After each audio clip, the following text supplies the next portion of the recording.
TalentMed app is available for both Android as well as the iOS users. Click on the Play Store, go to the home and search DMA TalentMed.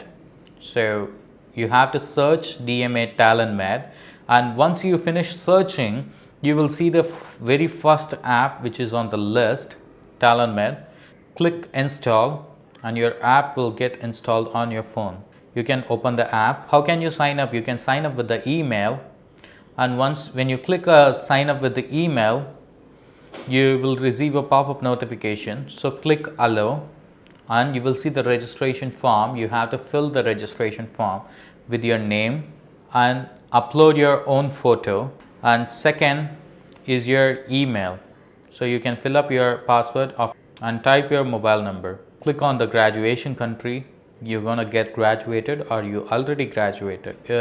What is your university of study, and choose your exam. So DMA not only offers course for FMGE, it also offers for various exams like NEET PG and NMC for Nepal and USMLE, AMC and PLAB. So your desired exam gonna be FMGE. So choose your exam as FMGE or next MCI India and click register. Once you finish registered, you will receive the activation email. So go to your email inbox and click on the activation link, and once you finish clicking on the activation link, you will be finished signing up with the content.